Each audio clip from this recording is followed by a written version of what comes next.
Good afternoon, everyone, and welcome. I'm David Goldwyn. I'm chairman of the Atlantic Council's Energy Advisory Group and a non-resident senior fellow here at the Atlantic Council. Thanks for joining us in person and also virtually. We're honored today to be joined by Jonathan Wilkinson, Minister of Energy and Natural Resources of Canada, NRCan in the Canadian parlance, to talk about tariffs and energy. You all may have seen the extreme market reaction to President Trump's threat to impose 25% tariffs on Canada and Mexico and 10% on energy trade. And that's because the US and Canada have probably one of the most integrated energy systems in the world. 2023, I think we did about $198 billion in trade. It's two-way trade. We get 60% of our imported oil from Canada, heavy oil, which refineries in the Midwest and the Gulf Coast use and which the United States doesn't make. We have two-way trade in electricity. Almost 30 states, I think, get electricity from Canada. We send gas and oil and products to Canada. They send it back to us. We get a quarter of our uranium from Canada for our nuclear reactors. I think we've got 70 pipelines that cross the border and maybe 30 electricity interconnections. So that's why it got a pretty big reaction. We are really closely integrated.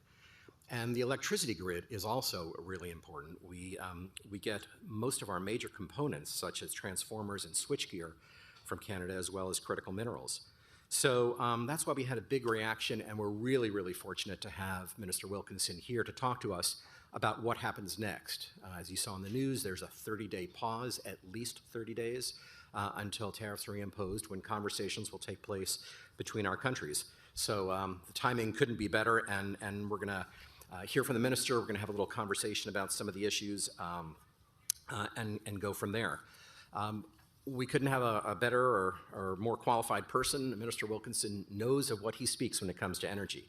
In addition to being the minister and formerly a minister for climate change and environment and also for oceans, he comes from the tech world. He was chief executive officer of Quest Air Technologies and also the former BioTQ, so he knows waste to heat. He was a senior vice president with NextEra, not NextEra, but NextEra, the waste to heat company.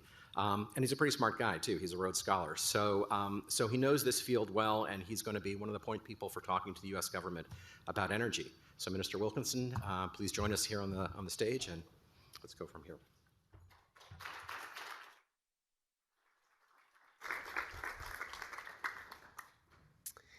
Thank you very much, and certainly thanks to the folks here for the invitation to be with you today and for the flexibility. I was coming from Canada's west coast, and that's always a dangerous thing in the winter. It took a little longer to get here than I had anticipated, so I certainly appreciate the flexibility around the timing. It is, as I say, a pleasure to be with you today, and certainly after what have been some tumultuous and challenging days. But I would like to focus today on the enormous economic opportunities that exist for cooperation between our respective countries. I firmly believe that collaboration is what makes this continent great, and it is what will enable our conversation to move from one about tariffs, which in my mind is a lose-lose conversation, to one about prosperity and security, which offers a win-win. We have all, I'm sure, heard many times the adage that Canada and the United States are each other's best friend, closest ally, and most important economic partner. And beyond friendship and our economic partnership, we have long been steadfast partners on the world stage. That is ever more important right now, given the increasingly aggressive behavior of international actors like China. Though it may feel a little bit cliche to say those words, these statements are undeniably true, despite the difficult moment we have found ourselves in over the past few days. The administration has made clear the concerns regarding border issues, particularly illegal migration and fentanyl. I think it needs to be recognized that the scale of these issues at the Canada-US border are not particularly significant. Fentanyl from Canada represents 0.2% of US seizures of fentanyl at the border. And in fact, last year, American border enforcement seized just 43 pounds of fentanyl from the Canada-US border. Not a lot more than the seizures that go the other way. And while illegal migration is very low, we agree that one illegal migrant is too many. That is why we have already been cracking down with 600% more investigations in 2024. I want to be very clear about this. Just like the US, Canada has no interest in illegal crossings, either of people or of substances. One illegal crossing and 1 pound of fentanyl crossing the border is too much. In this regard, we agree very much with President Trump. That is why, further to conversations we've been having with the administration, Canada recently announced an enhanced border plan, which included an additional investment of over $1 billion, which will be made in areas like the deployment of additional helicopters, drones, mobile surveillance towers, and officers with new canine teams to strengthen the border. And yesterday, after conversations with the President, we announced additional measures. Canada will be appointing a fentanyl czar and will list cartels as terrorists. Together, we will launch a Canada-US joint strike force to combat organized crime, fentanyl, and money laundering, ensuring 724 eyes remain on the border. And Prime Minister Trudeau also signed a new intelligence directive on organized crime and fentanyl, which was backed with an additional $200 million. Canada has acted on these issues, and Canada remains very open to conversations about how we can jointly do more. Productive, collaborative discussions like these are a much better route than destructive economic action that drives up prices for Americans and for Canadians. With respect to our economic partnership, the Canada-US relationship has long been the envy of the world, keeping our supply chain secure, creating good jobs, and ensuring good prices. Our respective economies are so integrated that I would say the partnership is effectively hardwired. Nearly $2.7 billion worth of goods and services cross the border each day in 2023. 36 US states rely on Canada as their #1 export market. Canadian consumers and businesses purchase more goods from the United States than China, Japan, and Germany combined. This is true in the case of many sectors. For example, the auto sector, where parts will often go back and forth across the border 6, 7, 8 times before a product is completed. But there is no area where the integrated nature of our economies is clearer than in energy and key resources, such as critical minerals. For example, Canada supplies significant quantities of low-cost hydroelectricity to several US states via fixed transmission lines. Canadian electricity powers the equivalent of 6 million American homes. That's more than every home in the state of Ohio. Canada and the US have an integrated oil pipeline system that supplies Americans approximately 4 million barrels per day, creating jobs and fostering energy security. This oil is largely heavy crude, and US firms have invested in complex refineries to process this specific type of low-cost Canadian oil. This is by far the most affordable option for American companies and consumers, and it enables the export of US light crude to countries around the world, creating additional profit for American companies, but also creating additional tools to be used in the context of geopolitics. Canada is the US largest supplier of potash, meeting the demand for farmers for use as fertilizer, which means affordable food. It also allows the US to avoid purchasing potash and fertilizer from unreliable countries like Russia and Belarus. Uranium for nuclear power is also supplied in significant quantities by Canada. In fact, Canadian uranium presently powers the equivalent of almost 20 million homes in the United States. Once again, this enables the US to reduce reliance on producers such as Russia. And Canada supplies significant quantities of critical minerals, including germanium, zinc, nickel, copper, and graphite.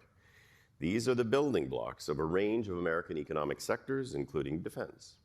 In the area of critical minerals, typically the alternative source of supply to Canada is China. Let me also address concerns about a trade deficit between our two countries. If you break it down and look at non-energy related trade, the US in fact has a surplus of over $50 billion. The United States is a net exporter to Canada of manufacturing goods, particularly motor vehicles and parts. Hampering industries with an American trade surplus with tariffs would chiefly disrupt industries where the United States already exports more to Canada, where as I noted, parts go back and forth often 7 or 8 times before a car is complete, and for which there are no easy alternatives. It would make these things more expensive while simply not supporting a rebalancing of the trading relationship. And in the case of energy, the current trade balance also already provides the US advantage by leveraging Canada's resource abundance to obtain low-cost, and secure energy and minerals that the American economy requires, especially if one wants to achieve energy affordability and energy dominance. And the U.S. obtains these products from Canada at a low cost, allowing thousands of American workers to refine and transform them and sell at a higher price to the rest of the world. Moving past border issues and the reality of the trade balance, it is important to recognize what tariffs would actually do and why we should continue to avoid them after this 30-day period. They would cause financial pain for Canadian families, no doubt, but they would also significantly increase the price of energy and food for American consumers. With a tariff on Canadian oil and gas, Americans would see higher prices when filling up their gas tanks and heating their homes. Groceries would become more expensive because Canadian potash that supplies American farmers would cost farmers more. And for those who might be planning to buy a new car, Wells Fargo has estimated that a 25% tariff on Canada would add more than $2,000 to the price tag of a car. Overall, tariffs on Canada, a country that shares your goals and values more than any other country in the world, could cost an average family, American family, about $1,300 per year. As a sovereign democratic nation that must protect its own national interests, the unwarranted imposition of tariffs on Canada would necessarily necessitate a response. But this kind of damage being caused to both of our economies is truly unnecessary, and it is ultimately the people of our respective countries who will pay the costs.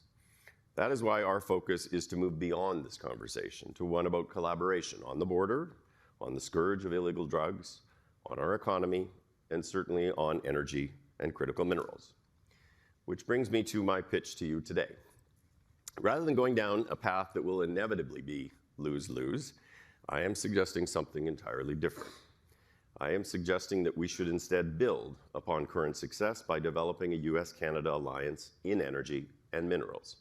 Such an alliance would enable the United States and Canada to achieve our shared vision for affordable energy bills for families, strong and secure economies, and North America as the world's dominant energy supplier. Just a few examples of how we can move in the near term to create mutual benefit.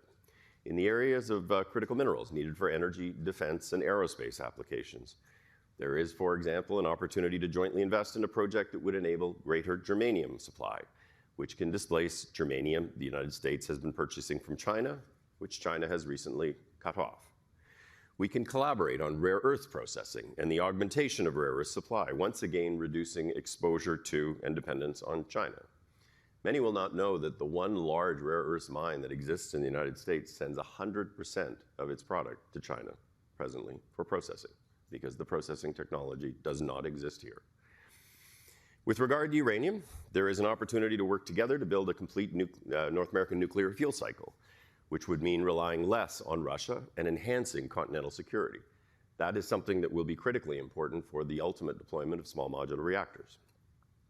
On energy, we can enhance the flow of Canadian crude from Alberta to assist the administration's goal of energy dominance by working together on projects such as enhancing the capacity of the existing Enbridge mainline, enabling the export of additional energy from the US to the world.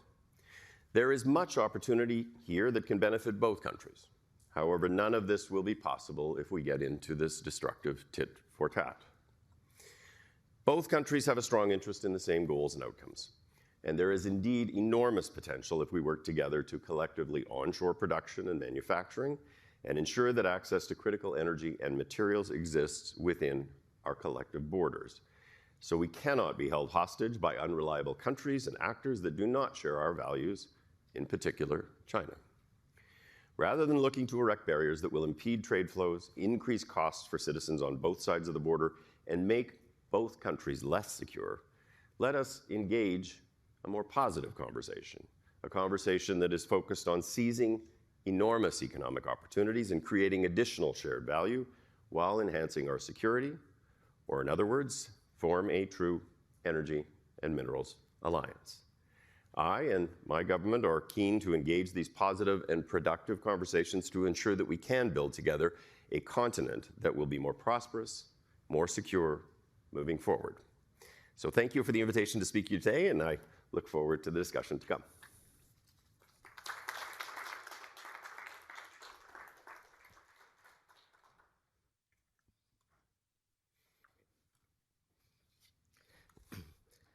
Great, thank you. Thank you for that positive vision. I should say that this conversation today is public and on the record, and it's streaming over YouTube, X, Facebook, and the Atlantic Council website. So, Minister Wilkinson, you posited a very positive potential pathway, but the imposition of the tariffs or the threat must have been a bit of a shock for Canadians. And we see in Mexico now increased talk of producing their own natural gas because they're worried about continued dependence on the U.S. Most of Canada's crude flows through U.S. pipelines out to the Gulf to markets. Strategically, do Canadians need to think about alternative routes to the East Coast or the West Coast as sort of a hedge on the U.S.? Well, I would say it was a shock. The original free trade agreement that was signed between Canada and the United States was signed way back in 1988. And the Auto Pact that ensured the free flow of products in the auto sector goes back to the 1960s. So we have looked to deepen the integration over the course of the past number of decades because it was so obvious that we were both extracting mutual benefit from the trade that existed. That's not just in energy and minerals.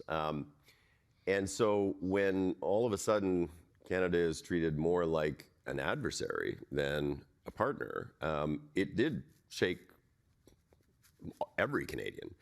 And I think you saw that in some of the patriotic expressions that came out in the aftermath of the decision to impose tariffs. Canadians don't tend to wear their patriotism on their sleeve. We are probably less patriotic overtly than Americans, but you saw it very strongly in Canada.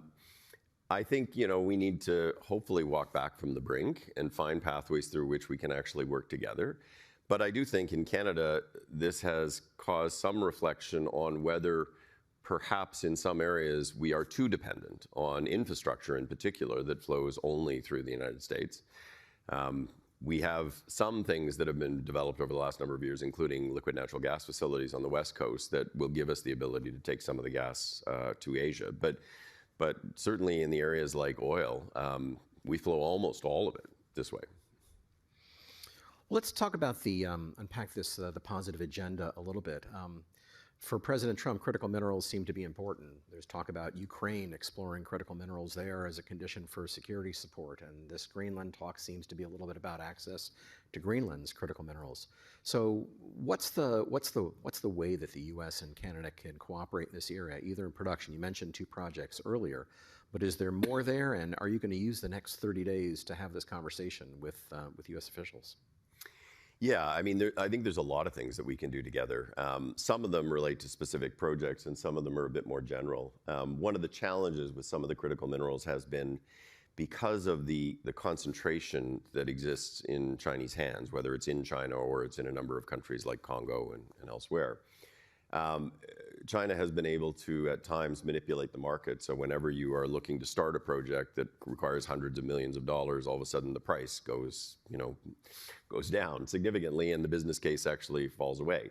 We've seen that with lithium. We've seen it more recently with nickel, where China has used its dominance to flood the market. And so there is work that can be done between Canada and the US, and probably with Australia and a few others, to actually create some kind of a mechanism around a price floor that will give the business certainty such that you can actually attract private capital for some of these kinds of projects. There are also some very specific projects that if we made the decision to jointly invest, we can pull forward. And the germanium one is one example of that. We have done some co-investing over the last couple of years with the US Department of Defense. But there is a lot more that we could do, and that would help to alleviate the strategic vulnerability, which is a huge strategic vulnerability for the United States in critical minerals, because virtually all of them right now are coming from China. Well, and there's been talk of a strategic minerals reserve either on the U.S. or the Canadian side, which could probably help support that price floor. One of the reasons we don't have as many of those critical minerals produced or processed in the U.S. is the challenge of regulation and permitting. And also stakeholder considerations. So deregulation is a big agenda for President Trump. Is there something that can be done on the harmonization of permitting and regulatory decisions that would expedite either critical minerals or pipelines? I think there is. Certainly, we've done a lot of work to try to figure out how to optimize existing regulatory and permitting processes. As you folks, we're both federal states, have the complexity is also some of those reside at the federal level and some of them reside at the state level. And part of it is trying to better align the federal standards with state standards. And to the extent that you can get states to try to harmonize some of their requirements, it certainly would make that conversation easier. We have been working individually with every province to try to actually help better align the federal and the provincial. But certainly I think there are things that we can both learn from each other. And ideally, we can actually find ways to jointly streamline in similar ways such that you can actually expedite these things.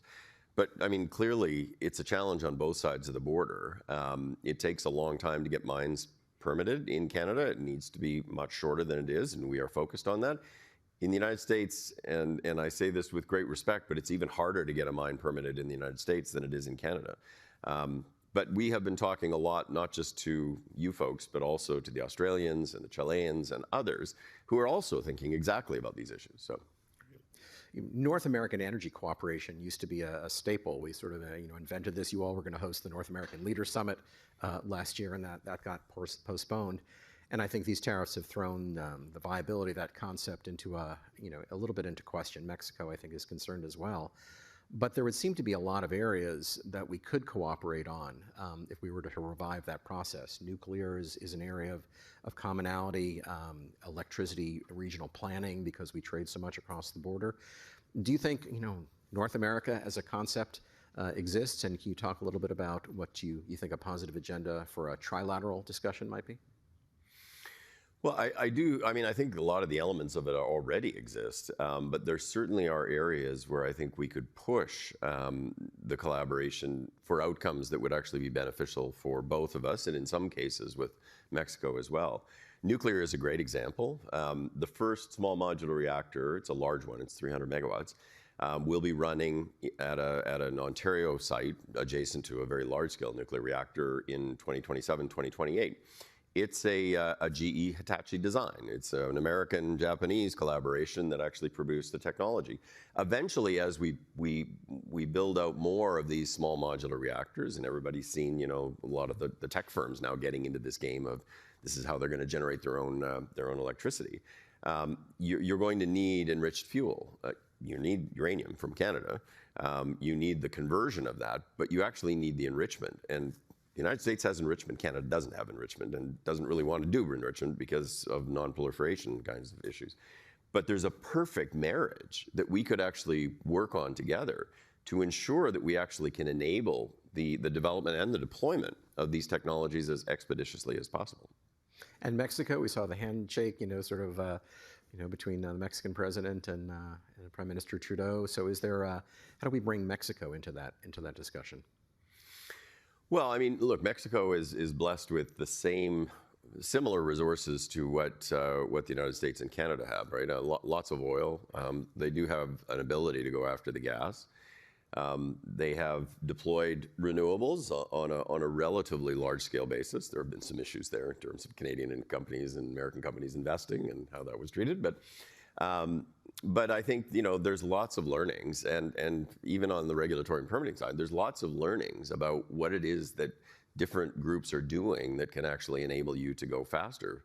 So I do think between the three of us, we have more than what we need to both build and to power the economy, and we have the ability to actually produce much of what the world needs, and that has value in a world that is going to need more energy of all kinds. I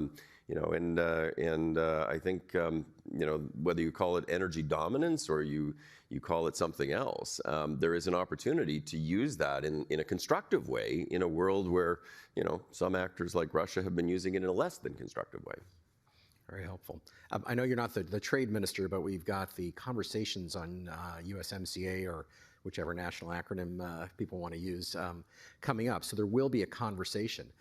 Just in terms of the energy piece, of which the tariffs would be a violation, I guess, of this agreement, but putting that aside, what's your perspective on Canada's position on energy and USMCA? Is it sort of it's not broke, don't fix it, or is there more to be done that would deepen energy cooperation between the three countries?